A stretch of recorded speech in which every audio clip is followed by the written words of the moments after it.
बहुत बहुत स्वागत है दोस्तों आपका रवि यूपीएससी फैक्ट्री में। और हम लोग हाजिर हैं बहुत इंपॉर्टेंट टॉपिक पर बात करने के लिए, इकोनॉमी का, जिसका नाम है जनसंख्या। जनसंख्या लेसन पर हम लोग बहुत डिटेल से बात करें, क्योंकि जनसंख्या लेसन हमारे ज्योग्राफी का भी पार्ट होता है और इकोनॉमी का भी पार्ट होता है। तो हम लोग पूरा कंप्लीट तैयारी करें इसका। और जनसंख्या से आने वाले सवाल ना पीटी में बचेंगे ना मेंस में बचेंगे। बस आपको आराम से कंसेप्ट बिल्डअप करना है, और इससे बेहतर कंसेप्ट आपको कभी नहीं कहीं नहीं मिलेगा। तो चलिए, हमारा टॉपिक पिछले क्लास में बात कर चुके थे। 1951 तक जो जनगणना हुई थी, 1951 तक कितने आयाम थे उस पर हम बात कर चुके हैं। अगर थोड़ा सा बात कर ले तो 1951 में जैसे गृह मंत्रालय अगर जनसंख्या अगर पूछे कि जनगणना कराना, ठीक है, जनगणना कराता कौन है, तो जनरली उसका नाम है जनगणना विभाग, जो गृह मंत्रालय के अंतर्गत आते हैं। और भारत के प्रथम गृह मंत्री कौन थे? सरदार वल्लभ भाई पटेल। तो सरदार वल्लभ भाई पटेल को अनुशंसा में हुआ होगा चीज़ें, ये बातें समझ रहे हैं। उसके बाद अगर इसके बाद अगर बात करें प्रॉपरली, तो जैसे जनगणना हो गई, उसके बाद जनगणना का आंकड़ा कौन देता है, तो ही जनगणना विभाग।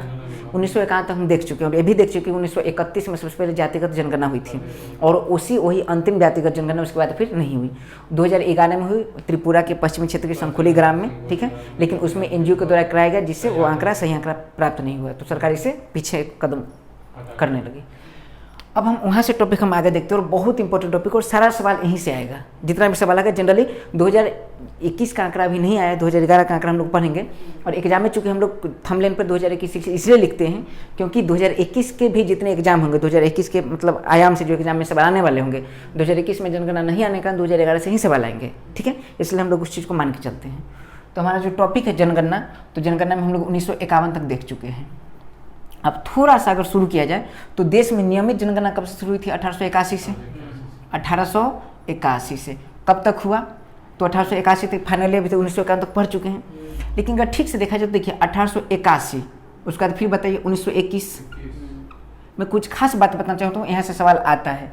जैसे पूछा जाता है कि भारत में जनसंख्या के चरण, पीटी के लिए बहुत इंपॉर्टेंट है, भी मार लीजिएगा पीटी वाले, ठीक है। अगर पीसीएस देते हैं तो पीसीएस के मतलब जनरली ये सवाल आ सकते हैं, बहुत इंपॉर्टेंट है, पूछा भी गया कई बार। तो 1881 से 1921 तक जो जनसंख्या में वृद्धि हुआ है, इसे कहते हैं फर्स्ट स्टेज। क्या कहते हैं?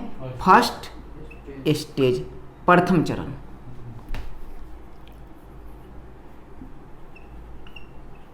फर्स्ट स्टेज, ठीक है, यानी फर्स्ट फेज कहते हैं इसे। 30 साल का देख लीजिए आंकड़ा, 30 साल का, ठीक है। उसका देख लीजिए 1881 से 21 हो गया, ठीक है, प्रॉपरली 1891 से 21 हो गया, 30 साल, ठीक है, ऐसे समझिए 1881 से 21 तक फर्स्ट स्टेज है। उसका अगर देखें तो 1921 से 1951 तक, हाँ, ये कौन सा है? सेकेंड स्टेज, सेकेंड स्टेज, बहुत ध्यान से एकदम याद रखना इसे। उसके बाद 1951 से 1981 तक जो स्टेज है, इसे कहते हैं थर्ड स्टेज। इसे बार बार लिख के जैसे हुए से याद कर लीजिए, आपको याद भी हो जाएगा आसानी से, कोई मुश्किल है नहीं। मैं बता दूंगा कैसे बंटवारा है, वो चीज़ें बता दूंगा, क्लियर हो जाएगा। और उसके बाद 1981 से देखिए 100 साल हो गया, वर्तमान तक जो है इसे कहते हैं फोर्थ स्टेज। हाँ, बताइए, कोई डाउट? अब हम देखते हैं फर्स्ट स्टेज की क्या खासियत है। तो फर्स्ट स्टेज मतलब 1881 से लेकर 1921 तक जो जनगणना हुई, तो इस जनगणना में जब देखा गया जनसंख्या में वृद्धि देखा गया, तो देखा है कि एक ही प्रकार से वृद्धि हो रही है, न ज़्यादा जा रही वृद्धि न कम जा रही है, जनसंख्या वृद्धि एक ही प्रकार से है। अरे समझ में? और याद रखना है, मतलब जनसंख्या वृद्धि कुल मिलाकर अगर बात करें तो ये जो है प्रॉपरली CBR लगभग बराबर है CDR के। आप जानते हैं जब CBR CDR के लगभग बराबर हो तो कहते हैं कि पॉपुलेशन कांस्टेंट है, जनसंख्या स्थिर है। पीछे पढ़ा चुका हूँ, तो जनसंख्या क्या है? स्थिर है। तो अगर क्वेश्चन पूछे कि किस चरण में जनसंख्या स्थिर माना जाता है, तो स्थिर जनसंख्या, तो आपको चीज़ पता होनी चाहिए फर्स्ट स्टेज में। और ये भी याद कीजिए, जब हम पढ़ाए थे first stage, second stage, third और फोर्थ, तो उसमें चीज़ आपको याद होगी, स्थिर जनसंख्या थी फर्स्ट स्टेज में। कोई डाउट है क्या? नहीं। अच्छा, उसके बाद बात करें सेकेंड स्टेज की बात करें, तो सेकेंड स्टेज में जो है प्रॉपर अल्प वृद्धि हुआ जनसंख्या की। अल्प वृद्धि ऐसे सतत वृद्धि कहते हैं। अच्छा देखिए, 1921 में आपको याद होगा, 1921 में कहीं ना कहीं 1918 की याद कीजिए तो फ्लू आई थी, जिसके कारण बहुत स्थिति खराब हो गई थी। तो 1921 में अगर क्वेश्चन पूछे तो 1881 से 1921 तक एकदम रट जाइए, घोर कर पी जाइए, एग्जाम में आने वाला सवाल है, ठीक है। और अभी मैं दिखाऊंगा अभी सवाल जो यहाँ से पूछा गया सवाल है। यहाँ से यूपी पीसीएस में आर ओ में सवाल कई बार रिपीट है, ठीक है, तो वहीं से हम लोग पूरा आंकड़ा देख लेते हैं। तो अगर क्वेश्चन पूछे कि प्रथम चरण में, जैसे जनसंख्या, भारत की जनसंख्या को कितने चरण में बांटा जा सकता है, तो भारत की जनसंख्या को 4 चरण में, 4 स्टेप में बांटा जा सकता है। पहला स्टेप बताइए, तो 1981 से 1881 से 1921 तक पहला स्टेप। हाँ, सेकेंड स्टेप 1921 से 1951, ठीक है। तीसरा स्टेज 1951 से 1981। आप देखिए आराम से याद कर सकते हैं, इसमें 30 जोड़ देना है, इसमें 30 जोड़ देना है, इसमें 81 के बाद वर्तमान तक जाना है, और इसमें 40 है शायद। अरे समझ में, 81 से 21 तक। क्यों 21 तक? क्योंकि 21 में ही तो परिवर्तन हुआ, इसलिए 21 तक, ठीक है। उसके बाद आराम से 30 से जोड़ते चले जाइए और वर्तमान तक। फर्स्ट स्टेज में जनसंख्या स्थिर रही, इसलिए इसे कहते हैं स्थिर जनसंख्या वृद्धि। स्थिर जनसंख्या वृद्धि, ये पीटी के लिहाज से बहुत इंपॉर्टेंट है, याद कर लीजिए। याद हो गया? आगे बढ़े। सेकेंड की बात करें तो सेकेंड स्टेज जो है 1921 से 1951 तक, इसमें अगर देखिए तो देखिए सीबीआर जो था, सीबीआर ये बहुत ज़्यादा नहीं, लगभग थोड़ा सा ज़्यादा था किसी सीडीआर से, तो कहीं ना कहीं जनसंख्या तो बढ़ी है। और मैं कह रहा हूँ कि थोड़ा सा ज़्यादा है, थोड़ा सा ज़्यादा, लगभग बराबर आ ज़्यादा, ठीक है। ऐसे समझिए थोड़ा सा ज़्यादा है, इस बात को याद रखिए, लिख लीजिएगा नोट्स में, थोड़ा सा ज़्यादा। ऐसी परिस्थिति में जनसंख्या थोड़ा सा ज़्यादा होगा ना, चूंकि पहले के रिस्पेक्ट में, तो इसे कहते हैं अल्प वृद्धि या सतत वृद्धि। अल्प वृद्धि या कौन सा वृद्धि? सतत वृद्धि। ये नहीं है समझ में, कंप्लीट है। तो कहीं ना कहीं देखिए जनसंख्या तो बढ़ रही है। अच्छा, इसके बाद देखिए 1951 से 1981, हाँ 1951 से 1981, क्लियर है कि नहीं?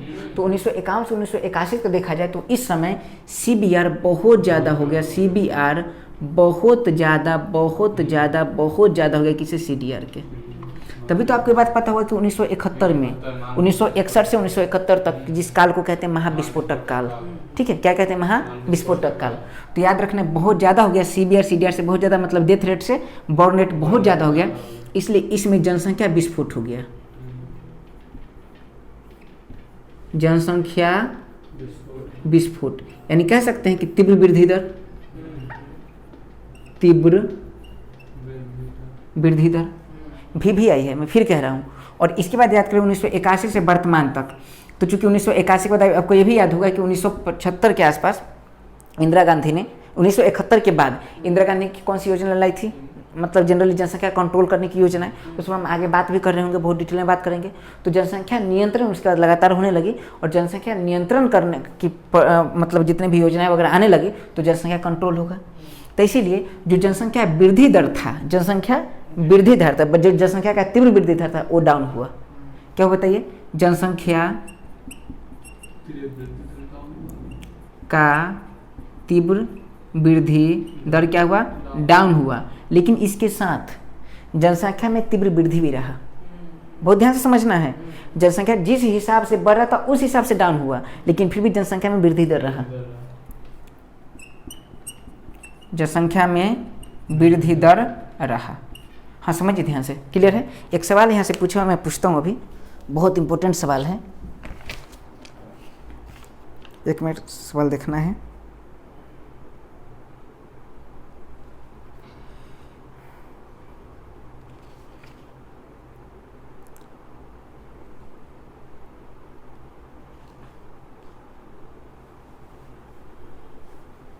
यूपीपीसीएस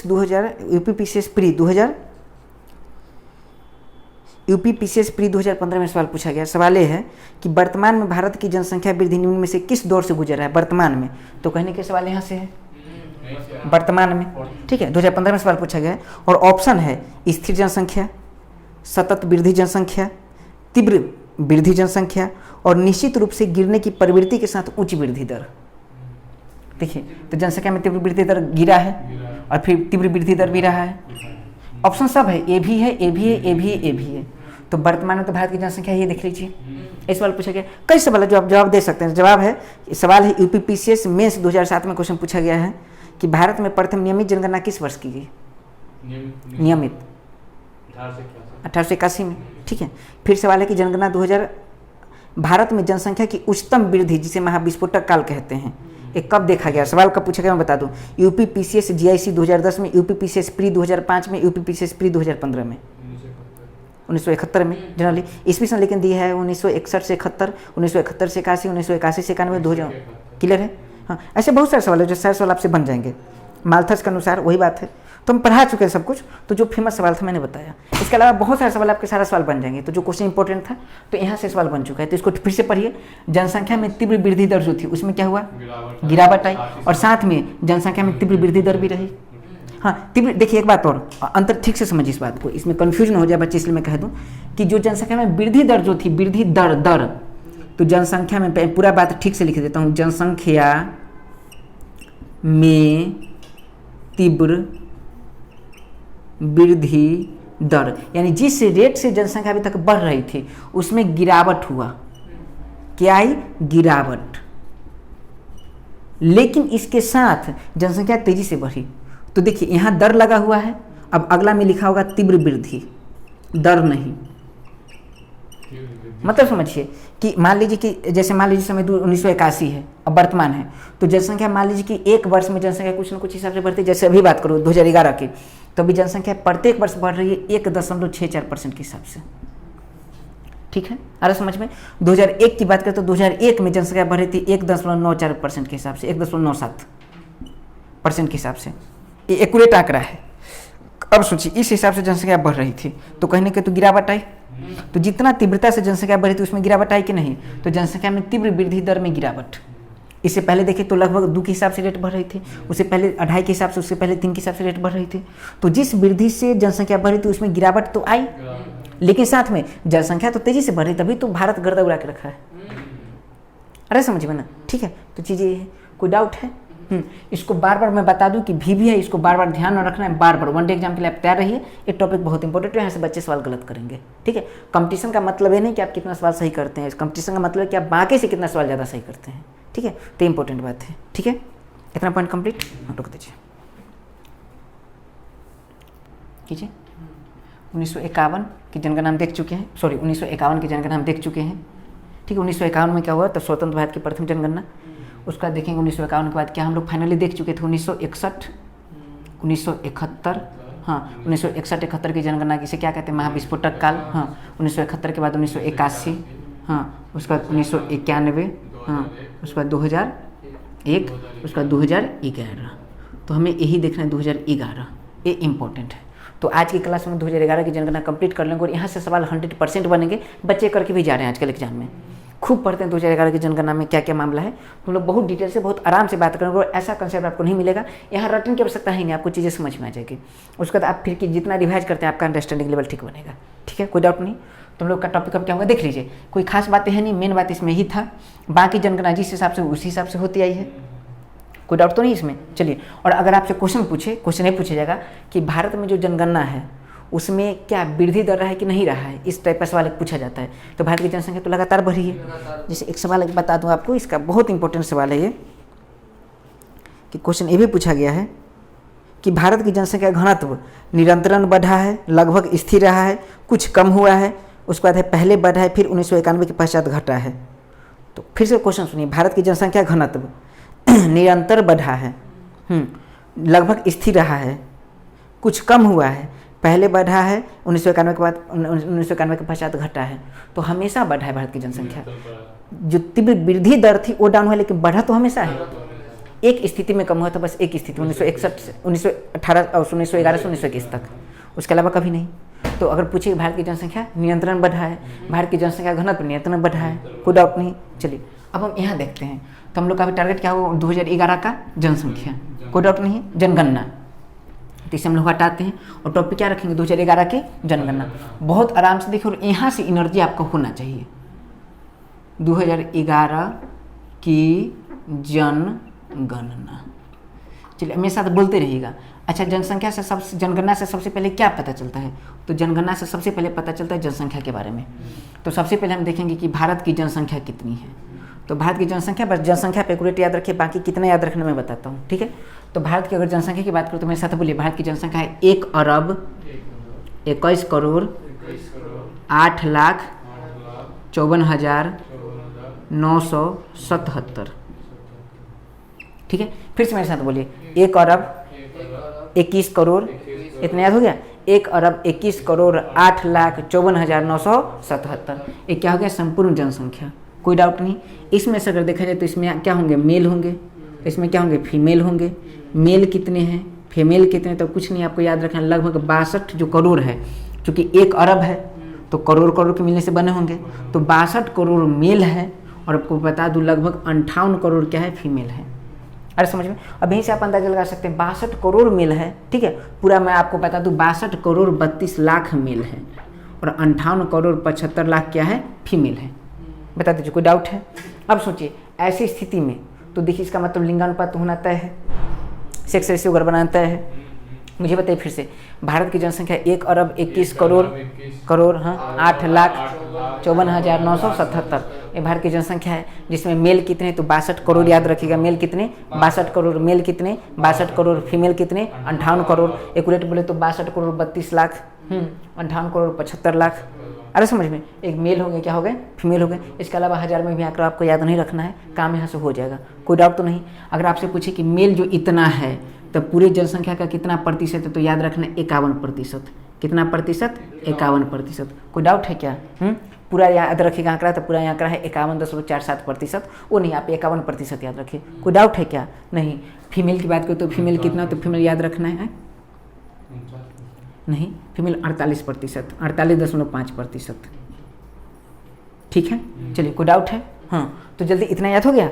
आपको बस ये वाला पूरा याद रखना है, ठीक है। क्यों याद रखें मैं भी बता दूं, 1,21 करोड़ से काम हो जाएगा, लेकिन पीसेस जब पूछती है तो पीसेस कई बार पूरा पूरा आंकड़ा दे देती है।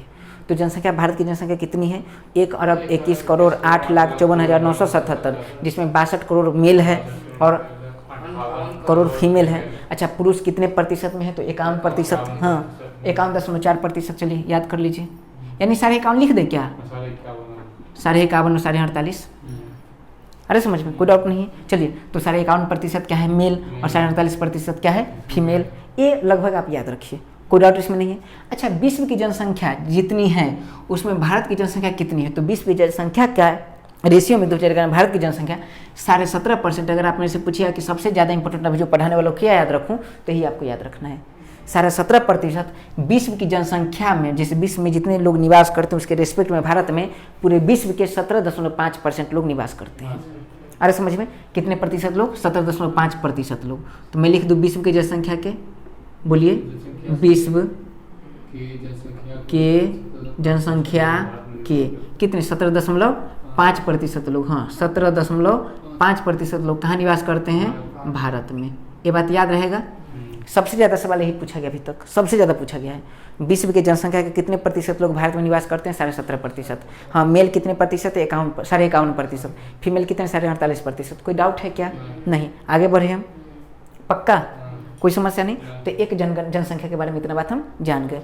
अब सवाल है कि भारत में जो जनगणना होती है, जनगणना से जनसंख्या पता चलता है, तो जनसंख्या से क्या पता चलता है, तो जनसंख्या से सब कुछ पता चलता है। जनसंख्या से क्या क्या पता चलेगा हम देखेंगे। अब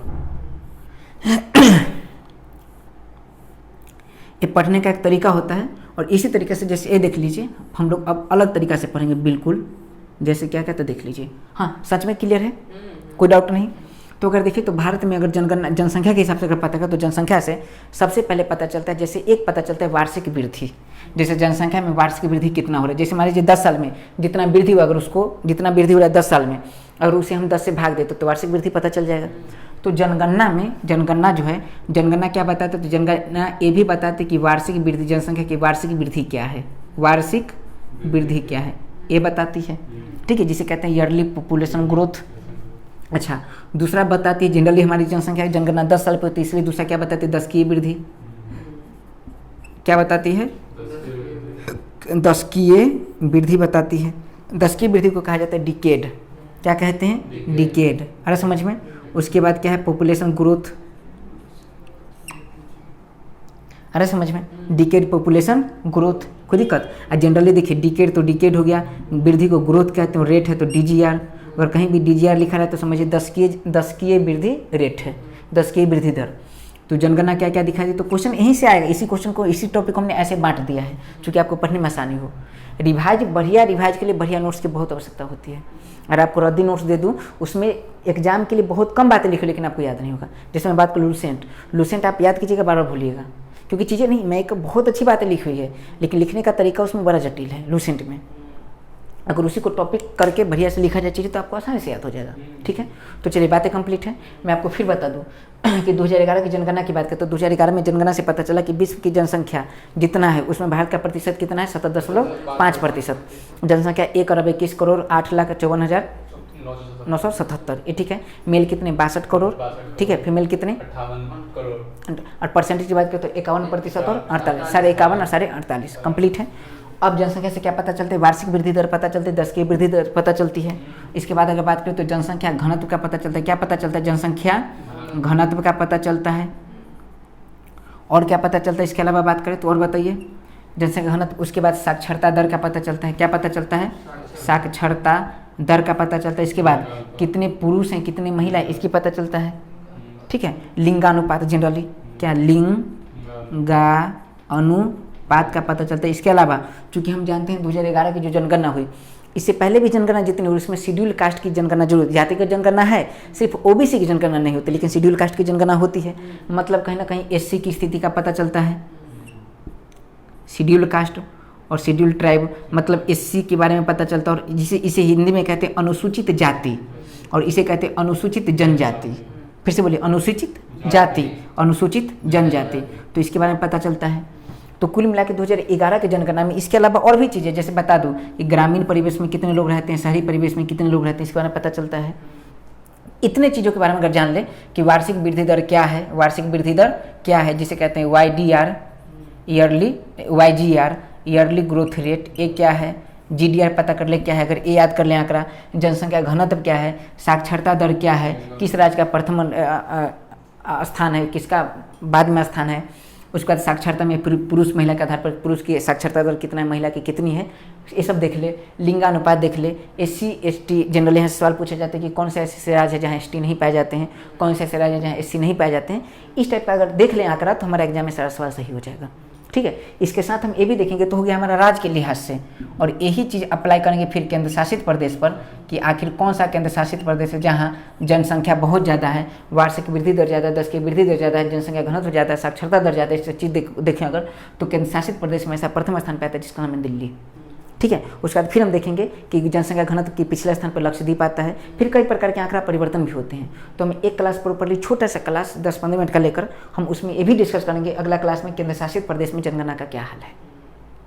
तो फिर आपका कंप्लीट होगा। मैं बार बार कह रहा हूँ कि अगर आपको विद्वान बनना है, अच्छा कई बार लोग कहते हैं, वाइट करते हैं विद्वान मत बनो, मैं भी कहता हूँ विद्वान बनना आवश्यकता नहीं है एग्जाम क्रैक करने के लिए, लेकिन आपको चीज़ों का समझ बेहतर होना चाहिए। हम कहते हैं कि अगर आपके पास समय है तो रैंक होल्डर बनिए, रैंक बढ़िया लाइए। ठीक है, क्योंकि मज़ा तब है ना जब दुनिया हमेशा प्रथम लोग को याद करती है, सेकंड थर्ड को नहीं। तो मज़ा तब जब आपके पास समय है। अगर आपके पास समय कम है तो लिमिटेड पढ़िए, और लिमिटेड ऐसा नहीं कि मैं जो पढ़ा रहा हूँ आपको बहुत ज़्यादा समय लगेगा। आप प्रॉपर खुद से भी टॉपिक करते हैं किसी किताब से तो मुझे लगता है 2-3 घंटा आपको लगेगा। मेरा क्लास करते तो आपको 1 घंटा में इतना बेहतर टॉपिक हो जाएगा, फिर आपको दोबारा पढ़ने की आवश्यकता है नहीं। उसके बाद हल्का रिवाइज कीजिए, बातें कंप्लीट है, कोई डाउट नहीं। तो अगर पूछे कि 2011 के जनगणना ये चीज़, अगर इन चीज़ों पर समझ बना जाए, कोई डाउट नहीं इसमें, तो चलिए हम लोग इस पर अब बात करेंगे बहुत आराम से।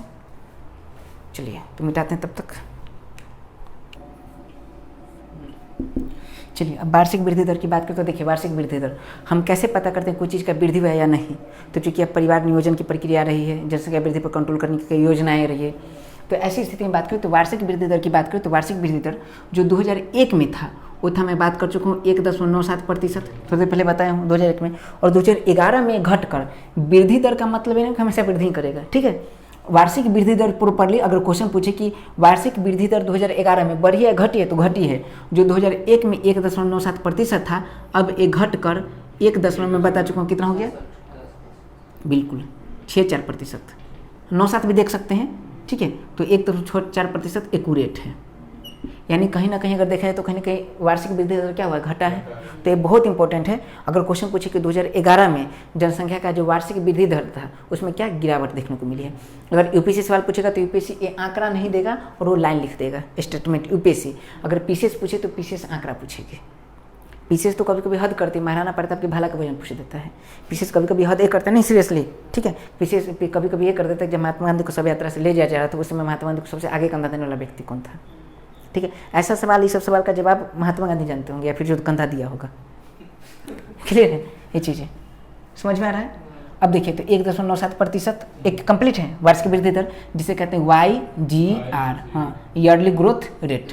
तो ईयरली ग्रोथ रेट की बात करें तो 2011 में क्या गिरावट आई है। अच्छा, इसके बाद अगर बात करें महात्मा गांधी, हाँ, दशकीय वृद्धि दर DGR, तो DGR की बात अगर करें तो चलिए दशकीय वृद्धि दर। अच्छा मुझे बताइए इसमें क्या हुआ होगा, तो हम देख लेते हैं आंकड़ा। तो आपको बता दूं दशकीय वृद्धि दर की अगर बात करें तो बहुत आराम से अगर देखें तो 21%, 10 साल पर 21.97%, मतलब हम लोग ना एक्यूरेट आंकड़ा देखते हैं, ठीक है।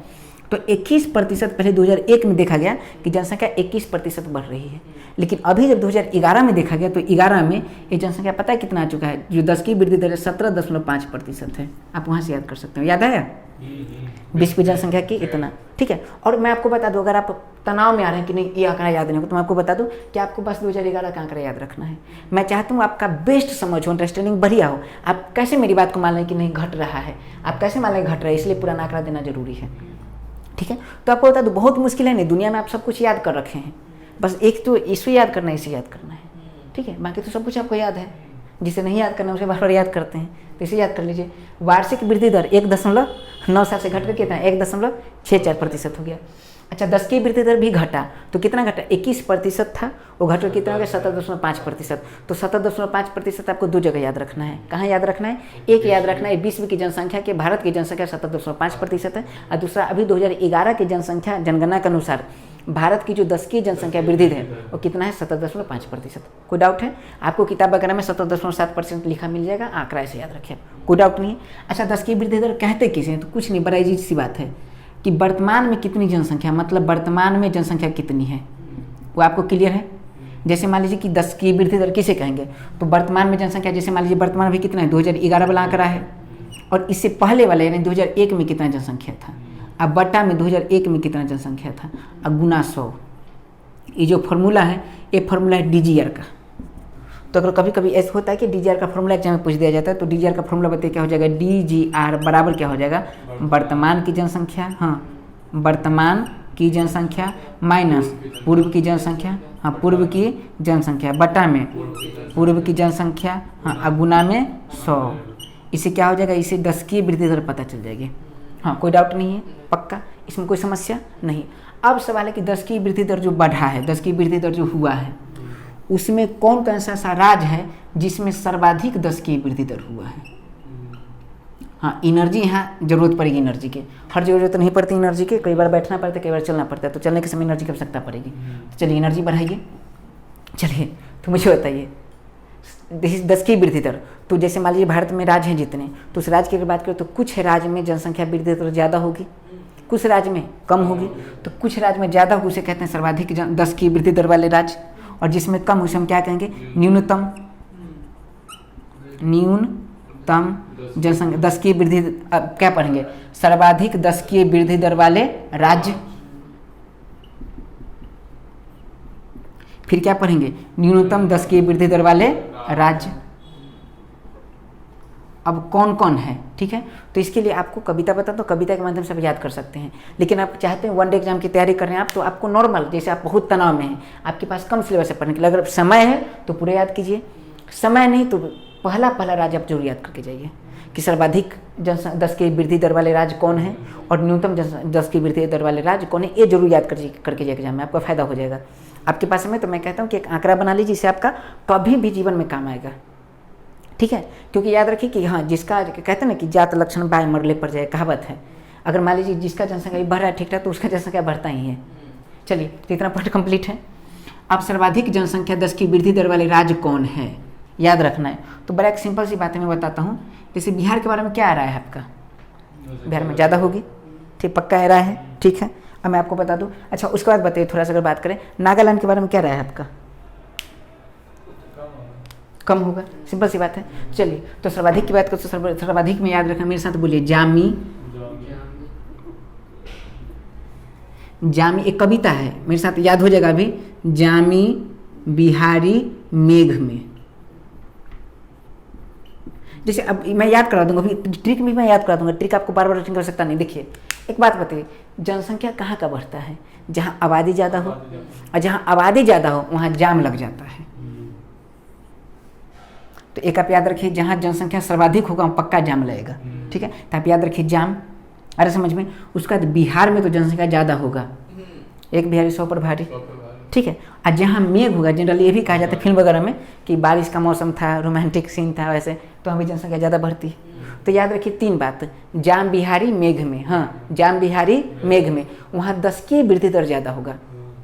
कोई डाउट है क्या? चलिए, अगर मैं क्वेश्चन पूछूं कि 10 की वृद्धि दर किस राज्य में ज़्यादा है, तो इससे आपको पूरा राज्य याद हो जाएगा बहुत आराम से, बहुत आराम से। सबसे पहले तो आपको याद रखना पड़ेगा, कई लोग ट्रिक याद कर लेते हैं फिर भूल जाते हैं कि ट्रिक किसका था, ठीक है। इसलिए सबसे पहला बात है कि आप याद रखिए, सबसे पहले याद कीजिए कि ट्रिक किसका है, उसके बाद फिर हम डिकोड करेंगे। तो मुझे बताइए, अगर पूछूं कि 10 की वृद्धि दर वाले राज्य कौन है, तो आपको याद रखना है जाम बिहारी मेघ में। देखिए 10 की वृद्धि दर मतलब 10 साल पर वृद्धि करा जनसंख्या का, और 10 साल पर वृद्धि करा जनसंख्या का, तो उसको जाम लगाना होगा, जाम लगेगी वहाँ जनसंख्या ज़्यादा होगी। और बताइए बिहार में, उसके बाद मेघ में। अब इसको डिकोड करें तो जैसे सबसे 1 नंबर पर आ जाएगा जम्मू कश्मीर। कौन सा? जम्मू कश्मीर। अब ए से आपके दिमाग में है कि ए से क्या होगा, अरुणाचल प्रदेश के आंध्र प्रदेश, आ सकता है कन्फ्यूजन। तो आपको बता दूं कि साउथ वाला हमेशा बुरे काम में पीछे रहते हैं। आज जनसंख्या वृद्धि अच्छी बात की बुरी बात? बुरी बात है, तो आंध्र प्रदेश तो पीछे रहेगा साउथ वाले। आगे कौन आएगा? अरुणाचल प्रदेश। तो 2 नंबर पर कौन रह जाएगा? अरुणाचल प्रदेश।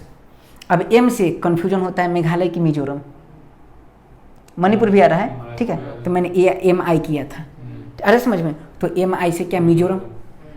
जामी याद है, तो एम आई से क्या हो जाएगा? मिजोरम। याद हो गया? बोलिए जम्मू कश्मीर, हाँ, अरुणाचल प्रदेश, हाँ, मिजोरम। ये सब आप लिख लीजिएगा नोट्स में, मैं कम लिखता हूँ। चलिए मेरे साथ बोलते रहिए, जम्मू कश्मीर, हाँ, अरुणाचल प्रदेश, आंध्र प्रदेश नहीं, हाँ, मिजोरम, हाँ, उसके बाद बिहार और मेघालय हो गया।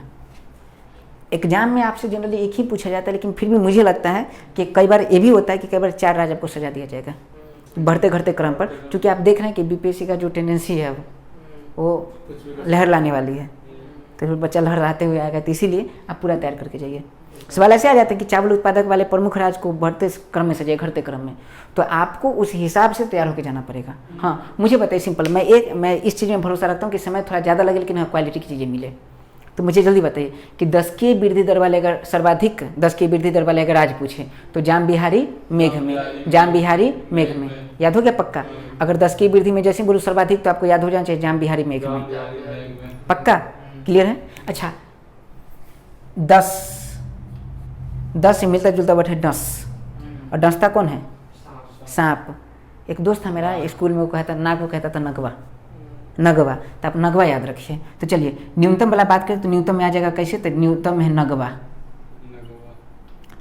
ठीक है। और नगवा मान लीजिए कि सिक्का घुट गया, घुटना समझते हैं? हाँ, निगल लेना, ठीक है। तो नगवा है क्या? निकल गया, सिक्का निकल गया, सिक्का क्या किया? निकल गया।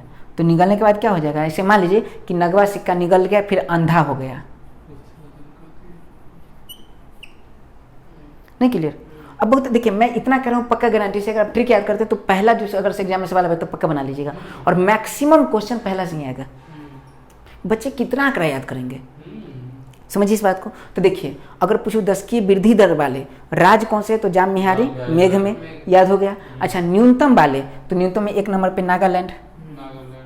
कि न से कोई और आ रहा है दिमाग में? नहीं ना, नहीं। तो न से नागालैंड, तो 1 नंबर पे याद हो गया नागालैंड, ठीक है। हाँ उसके बाद गोवा, गावा से गोवा, ठीक है। सिक्का से सिक्किम, काम हो गया, 3 याद हो गया, बहुत हो गया। निगल से कुछ भी नहीं है, और आंध्र से आंध्र प्रदेश। अब थोड़ा सा समझना है, इसको समझिए, इसको समझिए। मेन अगर आप किताब भी कोई बुक पढ़ते हैं जनरली, जैसे आंकड़ा के लिए आप कोई भी पुस्तक देख सकते हैं, सब पुस्तक पर्याप्त है, क्योंकि आंकड़ा कोई टॉपिक है नहीं। लूसेंट देख ले आप, या फिर कोई भी मैगजीन देख ले, तो इसमें जो आंकड़ा मैं बता रहा हूँ, आंकड़ा दिया रहेगा, क्योंकि खुद से है नहीं इसमें कोई कंसेप्ट, लेकिन आप पढ़ाने का तरीका अलग है। तो आपको बता दो, देखिएगा ठीक से, जो सर्वाधिक होता है वो हमेशा घटते क्रम में होता है। मतलब पूछूं कि सबसे ज़्यादा जनसंख्या वृद्धि 10 की है, 10 की जनसंख्या वृद्धि कहाँ है? तो जम्मू कश्मीर में। मतलब 10 साल में सबसे ज़्यादा जनसंख्या कहाँ बढ़ेगी? तो जम्मू कश्मीर में। उसके बाद अरुणाचल प्रदेश, उसके बाद मिजोरम, उसके बाद बिहार में, उसके बाद मेघालय में। लेकिन अगर यहाँ की बात करें तो न्यूनतम हमेशा होता है बढ़ते, न्यूनतम मतलब कम, तो ये हमेशा होगा बढ़ते क्रम में, और सर्वाधिक मतलब ज़्यादा, तो हमेशा होगा घटते क्रम में। मतलब सबसे ज़्यादा, उससे कम, उससे कम, उससे कम, उससे कम, उससे कम, ठीक है। और यहाँ की बात करें तो ये देखिए सबसे कम होगा, नागालैंड में जो जनसंख्या है वृद्धि 10 की, वो सबसे कम है, सबसे कम, तभी तो न्यूनतम की बात है। नहीं समझे? तो अगर क्वेश्चन पूछता हूँ जवाब दीजिएगा। क्वेश्चन ने पूछा हुआ एग्जाम में कि क्वेश्चन ने पूछा हुआ एग्जाम में, ठीक है, 2016 के एग्जाम में पूछा हुआ सवाल है ये। उसका 2018 में सवाल पूछा हुआ है कि भारत में दशकीय जनसंख्या वृद्धि वाले सबसे मतलब कौन से राज्य है जहाँ दशकीय जनसंख्या वृद्धि दर सबसे कम है, सबसे न्यूनतम है? तो नागालैंड, क्योंकि उसके बाद गोवा, उसके बाद सिक्किम, उसके बाद आंध्र प्रदेश। और एक बात बता दूं, आंध्र प्रदेश क्या है? साउथ का राज्य है, और साउथ का राज्य हमेशा न्यूनतम जनसंख्या वृद्धि दर तो अच्छी है। इतना पॉइंट मुझे लगता है कंप्लीट हो गया। थोड़ा इस पर मनन करने की आवश्यकता है, लेकिन मुझे लग रहा है कंप्लीट है। अगर आप मनन कर लिए हो जाएगा कंप्लीट, कोई दिक्कत? तो 10 की वृद्धि दर हमारा हो गया कंप्लीट। चलिए अब इसके बाद हम क्या देखेंगे? जनसंख्या घनत्व। अच्छा, जनसंख्या घनत्व किसे कहते हैं? पीछे आप याद किए हैं, 1 किलोमीटर में जितने लोग रहते हैं उसे जनसंख्या घनत्व कहते हैं। तो 2011 की जनगणना के अनुसार 1 किलोमीटर में 325 लोग रहते थे, 324 लोग, ठीक है, 1 किलोमीटर में 324 लोग रहते थे। छोटा छोटा है। चलिए, तो 1 किलोमीटर में कितने लोग रहते थे? अच्छा सॉरी, 1 किलोमीटर स्क्वायर, ठीक है, में कितने लोग रहते थे? 324 लोग। 325 लोग का भी आंकड़ा आपको मिलेगा, वही है, ठीक है। लेकिन याद रखिए कब की आंकड़ा है? 2001 की। 2011 की बात करें तो 2011 में ये बढ़ गया जनसंख्या वृद्धि दर कितना? 1 किलोमीटर स्क्वायर में कितने हो गए? तो 382 हो गए। तभी तो क्वेश्चन था कि भारत में जनसंख्या घनत्व में हुआ है निरंतर वृद्धि, घटोत्तरी मतलब कमी, स्थिर, और 1991 से पहले वृद्धि फिर कमी। तो ऐसा कुछ नहीं, जनसंख्या चूंकि बढ़ रही है तो जाहिर सी बात है जनसंख्या जब बढ़ेगी तो 1 किलोमीटर के अंतर्गत तो रहेंगे, ठीक है, क्योंकि घनत्व बराबर द्रव्यमान बटा आयतन, ठीक है, जितने लोग रहते हैं बटा में क्षेत्रफल, वही ना फॉर्मूला था जनरली। तो जनसंख्या बढ़ी तो हमेशा याद रखिए जनसंख्या घनत्व भारत में हमेशा बढ़ी है, कभी भी नहीं घटी है, कभी भी नहीं घटी है। अब वहाँ की बात करें 1911 से 1921 की, तो लोग डेथ किए हैं, अरे समझ लो, लोग डेथ किए हैं, लेकिन जनसंख्या घनत्व ओवरऑल भारत का कमा नहीं कभी। कोई डाउट है क्या? कभी नहीं कमा है। तो भारत की जनसंख्या घनत्व क्या हुई? निरंतरन क्या रही है? वृद्धि रही है। निरंतरन क्या हुई है? वृद्धि रही। ये बात याद रहेगा। हाँ, कोई डाउट? इतना पॉइंट कंप्लीट है। अब जनसंख्या वृद्धि रही है। अब सवाल है कि कौन सा ऐसा राज्य है जिसका सर्वाधिक योगदान है जनसंख्या वृद्धि में, और कौन सा ऐसा राज्य है जिसका कम योगदान है जनसंख्या घनत्व वाला वृद्धि में। तो याद रखना है। अगर मैं एक छोटा सा ट्रिक बताता हूँ, ट्रिक आपको याद है पीछे वाला? बता दीजिए एक बार कि 10 की वृद्धि का सर्वाधिक पूछे तो जाम बिहारी मेघ में। अगर आप 3-4-5 दिन देखिएगा तो आपका परमानेंट याद रह जाएगा। फिर आप हमेशा जब 2021 का आंकड़ा आ जाएगा तो घबराइएगा, क्यों आ गया? याद तो मुझे 11 वाला था।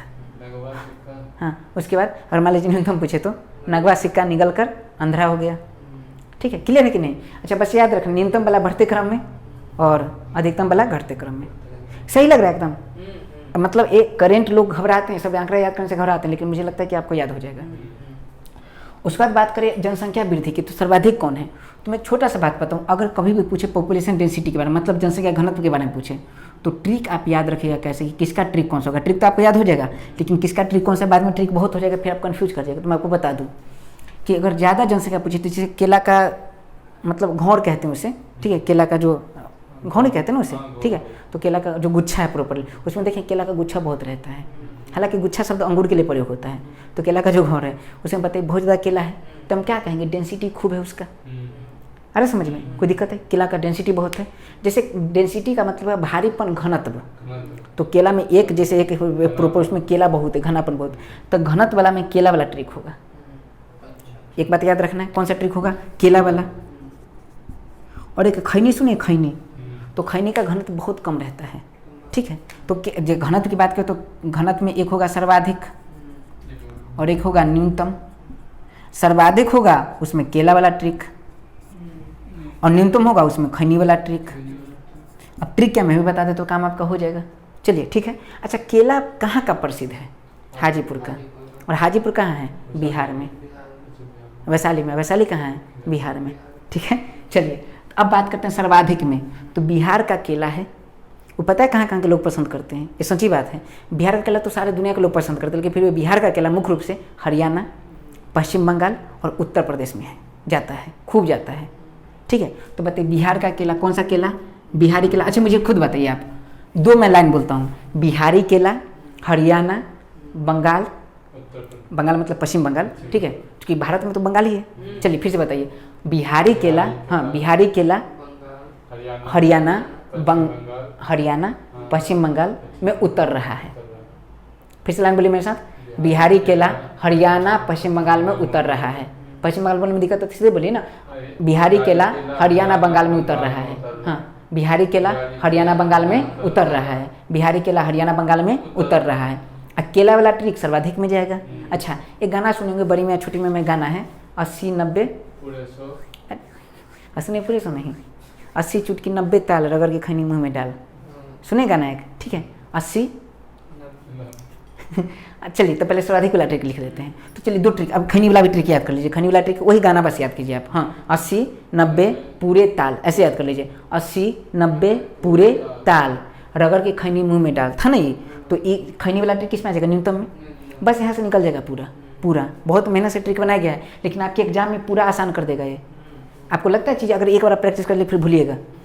आप कोशिश कीजिए कि 2021 का जिंगना ना आए, इतना बेहतरीन आपको याद हो जाएगा। चलिए तो मुझे बताइए सर्वाधिक वाला में कौन सा ट्रिक, केला वाला। तो केला वाला ट्रिक कौन था, बोलिए, बिहारी केला, बिहारी केला हरियाणा बंगाल उतर रहा है। उतर समझते हैं ना, दिल में उतर कर देखो ना, उतर रहा है। चलिए ये हो गया। अच्छा, न्यूनतम की बात करते पहले देख लेते हैं, यानी सबसे ज़्यादा जनसंख्या घनत्व किसका है, तो बिहार का। ये क्वेश्चन बीपीएससी में कई बार पूछा गया, याद रखना, 1108। यानी सोचिए पूरे भारत में 1 किलोमीटर 382 लोग रह रहे हैं, बिहार में 1 किलोमीटर में 1108 लोग रह रहे हैं। घनी आबादी क्षेत्र धीरे जाए, बिहार में हर जगह है। अरे समझ में, बिहार के बाद कहाँ तक, केरल में, उसके बाद कहाँ तक, हरियाणा में, थारा भाई इधर। चलिए उसके बाद पश्चिम बंगाल में, उसके बाद उत्तर प्रदेश में।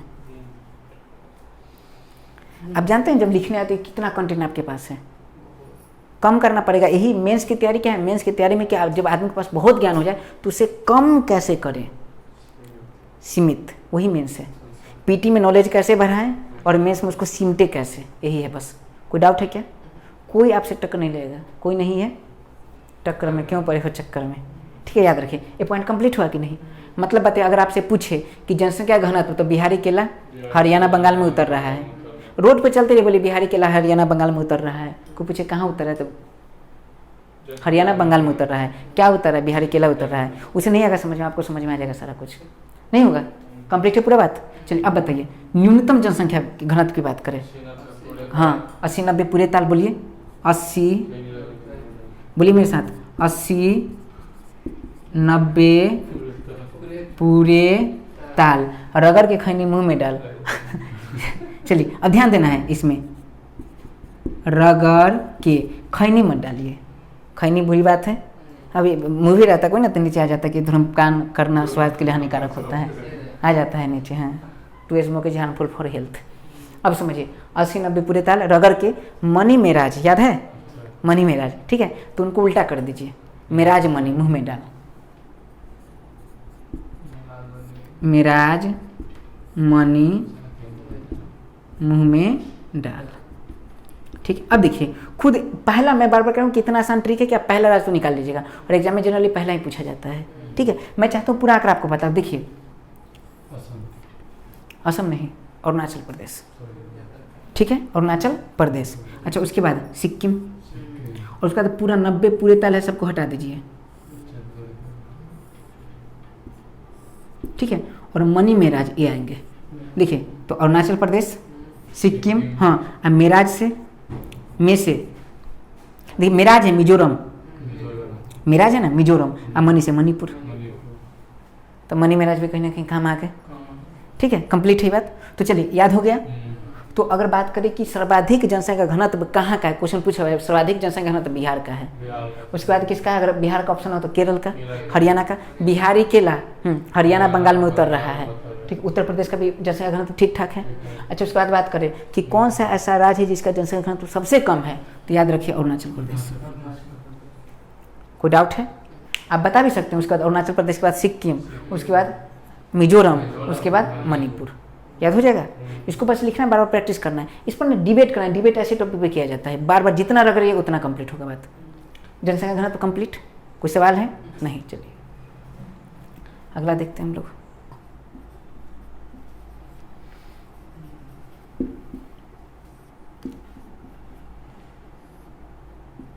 चलिए, तो अब बात है लिंगानुपात की। लिंगानुपात किसे कहते हैं बताइए? प्रत्येक, हाँ, 1000 में जितने महिलाओं की संख्या होती है सेक्स रेशियो कहते हैं। पीछे में देखे भी है NRR, देखे ना, नेट रिप्रोडक्टिव रेट, देखे ना, तो नेट रिप्रोडक्टिव रेट का प्रॉपरली सेक्स रेशियो से सीधा संबंध होता है। जितना NRR बढ़ेगा उतना सेक्स रेशियो बढ़ेगा। अब बहुत ध्यान से देखिए, सेक्स रेशियो की बात करें तो सेक्स रेशियो प्रॉपरली 2001 में था 933 और अब ये बढ़ कर हो गया 943। कंप्लीट है। अरे समझिए, मतलब सेक्स रेशियो बढ़ रहा है, ये अच्छी बात है, अच्छी बात है। ठीक है, क्योंकि पहले 1000 में 933 लड़कियां थी और अब 1000 में 943 है, मतलब कहने की जागरूकता आ रही है, चीज़ें कंप्लीट है। अब सवाल है वही बात कि सेक्स रेशियो बढ़ाने वाला सर्वाधिक वाले राज्य कौन है और न्यूनतम वाले राज्य कौन है? अरे समझ में कोई डाउट नहीं, ठीक है। तो देखिए, अगर ध्यान से देखें तो ऐसे ट्रिक, पिछला ट्रिक याद है पक्का, दिक्कत नहीं होगा, थोड़ा सा समझ बनेगा, हो जाएगा कंप्लीट। अब देखिए, जनरली थोड़ा सा देखना, इसमें थोड़ा सा ट्रिक थोड़ा सा अलग है टाइप का, लेकिन फिर भी इसे दिल पर नहीं लेना, बहुत आराम से पढ़ने के लिए, क्वेश्चन सही करने के लिए थोड़ा सा मैनेज करना है चीज़ों को, ठीक है, ताकि हमें याद हो। जैसे आप सुने होंगे 36 वर्ड सुने होंगे, कई बार भोजपुरी का नाम यूज होता है 36 वर्ड, ठीक है, तो वहाँ से याद कीजिए 36 वर्ड जहाँ जाएगा वो सेक्स वाला रिलेटेड ट्रिक होगा, ठीक है। उसके बाद और बात करें तो एक बात बता दूँ, जिसे जनरली खूब सुनेंगे, हंसी तो फंसी, यानी खूब सुनते हैं, हंसी तो फंसी सुने होंगे। एक ट्रिक याद रखना है, हंसी तो फंसी जनरली हम बोलते हैं तो अगर मान लीजिए पूरे समाज अपने बोल सकते तो निगेटिव चीज़ को दिखाता है, ठीक है, आइए समझ में। और हम कहते हैं मेरा 36 इंच का सीना है, हालांकि मोदी जी का 56 इंच का है, ठीक बोलते हैं, तो कहने की आर्मी में भी जरूरत है इसकी, तो पॉजिटिव चीज़ को दिखाता है और हंसी तो फंसी निगेटिव को दिखाता है, तो निगेटिव वाला न्यूनतम में प्रयोग होगा और पॉजिटिव वाला सर्वाधिक में। ये तो आसान है, चीज़ें याद रहेगा। तो ट्रिक को भी कैसे याद रखना मैं बता रहा हूँ। तो याद रखना है, जैसे सेक्स रेशियो भी क्या होगा सर्वाधिक, तो सर्वाधिक वाला में जो ट्रिक होगा, किस में, सर्वाधिक वाला में ट्रिक होगा 36 वाला ट्रिक होगा, ठीक है। और न्यूनतम वाला में जो ट्रिक होगा, कौन सा ट्रिक होगा, न्यूनतम वाला में कौन सा ट्रिक होगा, तो हंसी तो फांसी वाला, बस यही याद रखना है, ठीक है। अब ध्यान दीजिए, सर्वाधिक में 36 वाला, तो 36 वाला क्या है तो मैं आपको बता दूं, एक बड़ा खास बात है कि केरल, जैसे केरल देश में जाइएगा, केरल राज्य में जाइएगा, तो केरल राज्य में जो अंधरा सब है, ठीक है, अंधरा समझ रहे हैं, अंधरा सब, क्योंकि आपको पता है कि केरल देखिएगा, भारत में जो केरल देखिए, तो केरल में जो जितने तटीय लोग हैं सब मछली खाते हैं और मछली खा कर अपना वजन इतना ज़्यादा बढ़ा लेते हैं, वजन कि वो सब 36 मन के हो जाता है। तो केरल का जो अंधरा सब है कितना मन का है, 36 मन का है, बस यही याद रखना है। बोलिए सर्वाधिक में क्या होगा, केरल का। देखिए मैं ट्रिक के, कुछ लोग जनरली बोलेंगे ये ट्रिक ट्रिक ट्रिक ट्रिक के मैं भी खिलाफ हूँ, लेकिन ट्रिक एग्जाम में सहायक होता है कई बार, ठीक है। आप पूरे आंकड़ा को बार बार, मैं कह रहा हूँ कि समय आपका ज़्यादा लग जाएगा, ट्रिक समय बचा देता है, समय एग्जाम में भी क्वेश्चन सॉल्व करने का समय बचा देता है, इसके अलावा आपको रिवीजन करने के समय को बचा देगा, क्योंकि आप अगर राज लिख लीजिएगा ऐसे तो आप याद भी नहीं कर पाएगा और बार बार कन्फ्यूजन आएगा। लेकिन अगर आप ट्रिक देखिए, ट्रिक मैं बता रहा हूँ कैसे कनेक्ट करना है। ट्रिक जो लोग कहते हैं बहुत बुरा है, वो लोग बहुत बुरे हैं। ट्रिक अगर बुरा होता तो आता ही नहीं दुनिया में, ठीक है। और देखिए वैदिक मैथ में बहुत ज़्यादा ट्रिक की आवश्यकता होती है। तो ट्रिक मैं बताता हूँ, ट्रिक का यूज कहाँ करना होगा, हर चीज़ ट्रिक के आधार पर रहे तो बेवकूफ़ी है। कॉन्सेप्ट में अगर ट्रिक घुसा जाए तो फिर दिक्कत है नहीं, अरे समझ में। और आप इन चीज़ों को देखिए, कोई दिक्कत नहीं होगा, आप चीज़ों को समझ रहे हैं, समझने के बाद हम ट्रिक का यूज कर रहे हैं।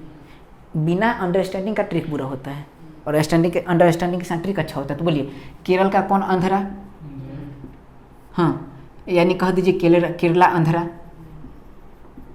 क्या है, 36 मन का है। ये ट्रिक बस आपको याद रखना है, ये सर्वाधिक वाला ट्रिक हो गया। और इधर क्या था, हंसी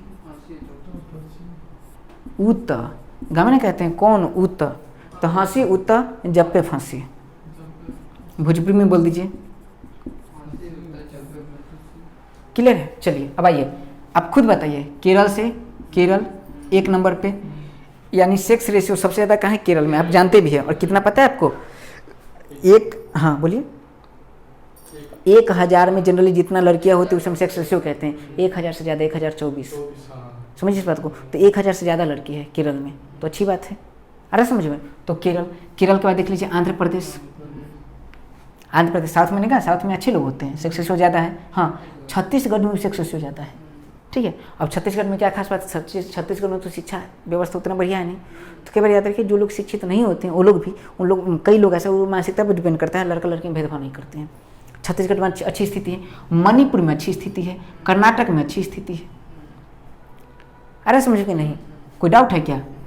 तो केरल में अगर पूछूं कि लिंगानुपात सबसे बढ़िया कहाँ है केरल में, एक क्वेश्चन आपको अरेंज करके पूछ सकता है, ज़्यादा इंपॉर्टेंट, बहुत सेंसिटिव टॉपिक है ये।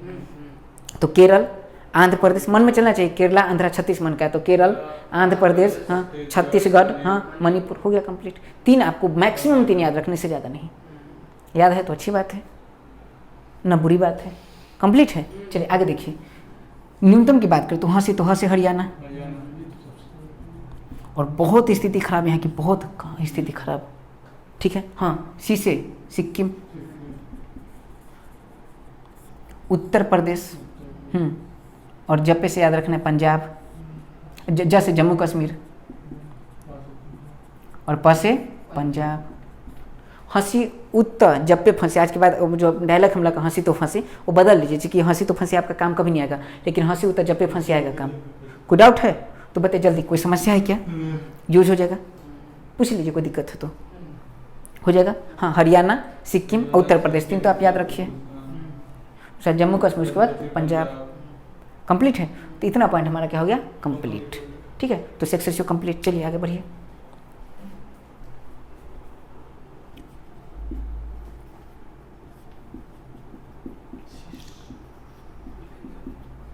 शिशु लिंगानुपात। तो शिशु लिंगानुपात की बात करें तो शिशु लिंगानुपात कुल मिला के ही बात है कि मतलब शिशु का मतलब समझ रहे हैं प्रॉपर 5 साल, 1 से 5 साल है ना चीज़ें, ठीक है।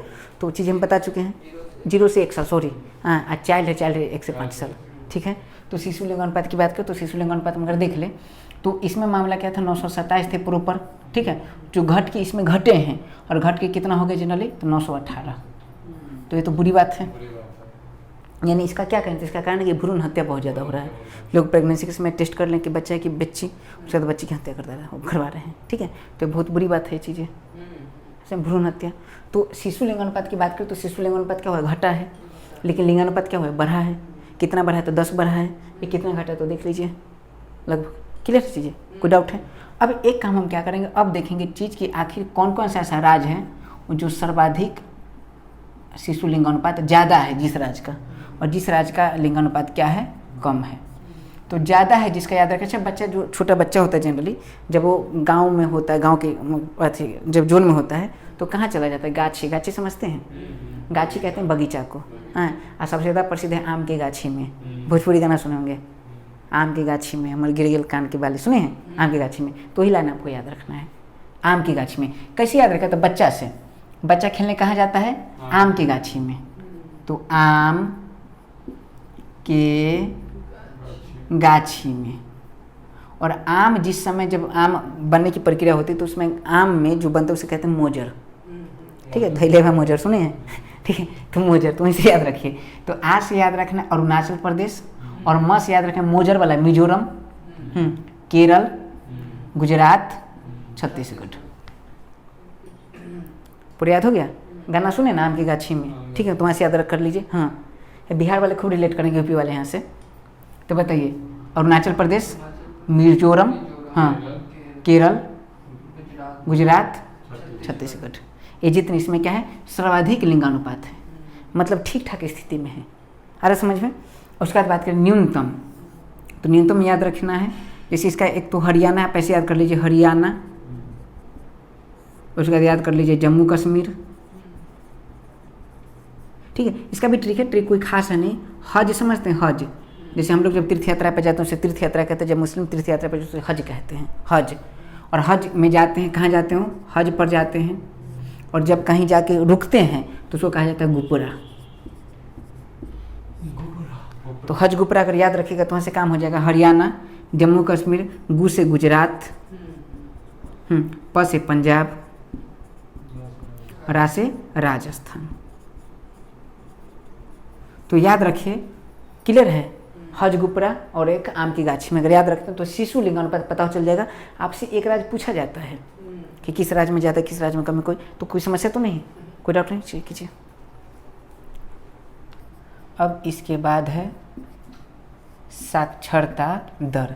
यहाँ से भी सवाल पूछा जाता है साक्षरता दर से, और बहुत इंपॉर्टेंट है जनरली। तो इसमें कुछ बात हम अभी देखेंगे आंकड़ा, और बाकी हम अगले क्लास में बात करें। तो अगला क्लास में जनरली हमारा साक्षरता दर होगा। साक्षरता दर में पुरुष साक्षरता दर, महिला साक्षरता दर, इसमें हम लोग बिहार को भी इंक्लूड कर लेंगे क्योंकि बीपीएससी होने वाली है, ठीक है, और यूपी को भी इंक्लूड कर लेंगे। इसके साथ हम देखेंगे चूँकि जितने भी केंद्र शासित प्रदेश है वहाँ का क्या आंकड़ा, उसको हम देख लेंगे और हमारा पूरा फाइनल कंप्लीट हो जाएगा चीज़, ठीक है। तभी बस हमें देख लेते हैं साक्षरता दर की बात करें। तो साक्षरता दर अगर बात करें तो साक्षरता दर 2001 में कितना था, तो 2001 में आपको बता दूँ जनरली, जैसे अगर बात करें पुरुष की, तो पुरुष का था 75, जो अब बढ़ के हो गया 80, ठीक है, और महिला का था 54, जो अब बढ़ के हो गया है 64। तो अगर आपसे देखिए तो टोटल जैसे साक्षरता भारत में रहेगी कितनी, तो एक क्या है मेल की 75%, एक कितना हो गया 80%, और एक क्या हो गया 54%, एक इतना हो गया 64%। तो 80 और 64 का आप जोड़िए, पूरा देखिए तो 80.9 है, मतलब 81% कर लीजिए आप ही, तो पूरा जुड़ेगा 81 और 64। जैसे कभी कोई पूछा जाता है कि ये तो हो गया कि भारत में पुरुष की साक्षरता दर कितना था 81%, भारत में महिला की साक्षरता दर कितना 64%, 2001 में कितना था 75%, तो 6% बढ़ा है, इसका 10% बढ़ा है। मतलब कहीं ना कहीं जो महिला उत्थान की जो क्रियाकलाप चली है, फिर कन्या उत्थान योजना चल रही है, जो कन्या को पैसे दिए जा रहे हैं पढ़ने के लिए, तो कहीं ना कहीं उसका असर हो रहा है, साक्षरता दर तो बढ़ रही है। आप जब भी महिला सशक्तिकरण लिखना हो या फिर महिला के बारे में कुछ बात लिखना, तो आप लिख सकते हैं कि 2001 में उसका साक्षरता दर कितना था 54%, अब कितना हो गया 64%। यही आंकड़ा से मार्क्स मिलता है। मेहनत जरूर इस टॉपिक पर कर लीजिएगा, ठीक है। तो चीज़ें समझ में आ रही। 75% से कितना हो गया 81%। अब सवाल है तो ये हो गया पुरुष का और महिला का। क्वेश्चन पूछे कि भारत में साक्षरता दर कितना है, तो भारत में साक्षरता दर निकालने का सिंपल तरीका पुरुष और महिला से तो निकलता है, तो एवरेज निकालेंगे। तो 81 और 64 का एवरेज कितना निकलेगा, तो 4 1 5 नहीं, और 8 6 14, मतलब लगभग 74% के आसपास आएगा। आप रखिए 73.4% जो है ये भारत की साक्षरता दर है। तो क्वेश्चन पूछे कि भारत की साक्षरता दर कितना है, तो 73.4%, जिसमें पुरुष का कितना 81% और महिला का कितना 64%। कंप्लीट है 2011 के अनुसार, यही बात है। नहीं आ रहा समझ में। अगर बात करें जैसे शहरी क्षेत्र में बात करें, तो शहरी क्षेत्र में साक्षरता की बात करें तो शहरी क्षेत्र में सबसे कम साक्षरता है तो वह है यूपी। यूपी में कम साक्षरता है, कम साक्षरता, ठीक है। और को पूछे कोई ग्रामीण क्षेत्र बताइए जहां सबसे कम साक्षरता है, तो है आंध्र प्रदेश। ग्रामीण में कौन है, आंध्र प्रदेश। आंध्र प्रदेश। पूछे कि किस राज्य के शहरी क्षेत्र में भी साक्षरता लिटरेसी रेट कम है, तो कौन सा, यूपी। और ग्रामीण क्षेत्र के कौन सा ऐसा राज्य है जिसे ग्रामीण क्षेत्र में साक्षरता दर बहुत कम है, तो आंध्र प्रदेश। तो इसको ग्रामीण क्षेत्र पर काम करने की आवश्यकता है, इसे शहरी क्षेत्र पर काम करने की आवश्यकता है, कोई डाउट नहीं इसमें। लेकिन कौन ऐसा राज्य है जहाँ साक्षरता दर बहुत हाइप है, जिसका नाम है केरल, ठीक है। हम लोग देखेंगे, ट्रिक देखेंगे, और केरल के बाद गोवा। तो हम लोग अगले क्लास में देखेंगे ट्रिक, और बहुत बेहतर तरीके से देखेंगे, और वो बहुत महत्वपूर्ण होगा। इसलिए आज की क्लास में मिक्सिंग ना हो जाए, इसलिए आज की क्लास में अवॉइड करें। हालांकि इसे मैं बता सकते हैं, लेकिन अगले क्लास में हम बहुत फ्रेश ट्रिक, बहुत बेहतरीन ट्रिक है, बहुत मज़ेदार ट्रिक है, इसका बहुत मज़ेदार है। तो अगले क्लास में लेंगे, और ट्रिक के साथ हम लोग कॉन्सेप्ट भी देखेंगे, केंद्र शासित प्रदेश की जनगणना देखेंगे, बहुत इंपॉर्टेंट से। कोई डाउट है क्या, नहीं। एक बात और बता दो, छोटी सी बात, एक होता है लिटरेसी रेट, नहीं, और एक होता है एजुकेशन रेट। तो दोनों में क्या अंतर है, आप लिटरेट होना चाहते हैं कि एजुकेटेड होना चाहते हैं, मुझे बताइए। एजुकेटेड होना चाहते हैं। लिटरेट का मतलब होता है, साफ साफ देखिए, अगर कोई जैसे मान लीजिए कि आप जानते हैं कि 8वीं अनुसूची में आप जानते हैं कि जो जनरली अगर बात करें तो जैसे भारत हमारे संविधान में कितनी भाषा है, 22 भाषा, 22 भाग मतलब 22 भाषा है। अब 22 भाषा जो प्रॉपरली अगर 22 भाषा में पूछे, तो आप उस 22 भाषा में से किसी भाषा में अगर आप नॉर्मल उस भाषा को समझ पाते हैं, उस भाषा को लिख लेते हैं, उस भाषा को पढ़ लेते हैं। समझना इंपॉर्टेंट नहीं है, इंपॉर्टेंट है कि उस भाषा में आप लिख लेते हैं और लिख कर खुद पढ़ लेते हैं, तो आप लिटरेट हैं। जैसे मेरी मम्मी नाम लिख लेते, सवित्री देवी नाम लिख लेते, ठीक है, और नाम लिखने के बाद उसे पढ़ नहीं पाती है, उसे नहीं पता, उसे बस पता कि अच्छा मेरा नाम लिखा हुआ, लेकिन गारंटी नहीं इस बात की, तो हम कहेंगे साक्षर है वो। लेकिन जो एजुकेशन रेट का मतलब होता है साफ साफ कि जो बहुत बढ़िया से चीज़ को लिख ले, नाम को लिख ले, नाम को लिखने के बाद या किसी भाषा में उस भाषा को लिख ले, उसके बाद लिख के उसे पढ़ ले और उसके साथ उसको समझ जाए, बहुत बढ़िया समझ जाए, तो उसे कहेंगे एजुकेटेड। एजुकेशन से हमेशा लोग समझदार होते हैं, और साक्षर से एक डिग्री है। कोई डाउट है, कंप्लीट है पूरा बात। तो हो गया, हम लोग साक्षरता अगले क्लास में देखेंगे। अगला एक क्लास हमारा फाइनल होगा जनसंख्या पर, इसके बाद कोई क्लास नहीं होगी फाइनल, बस उसे ज़बरदस्ती किसी प्रकार से देख लेना है, फिर आपका जनसंख्या से पूरे इस जन्म में दिक्कत नहीं होगा। बस आपको बस करंट पर काम करना होगा, बाकी कॉन्सेप्ट में किसी प्रकार की कोई दिक्कत नहीं। चलिए तो मिलते हैं अगले क्लास में, इसी ऊर्जा, इसी उमंग, इसी एहसास के साथ। और जनगणना पर एक विशेष यहाँ पर बात करेंगे, बहुत बेहतरीन बात करेंगे। मिलते हैं अगले क्लास में। जय हिंद, जय भारत।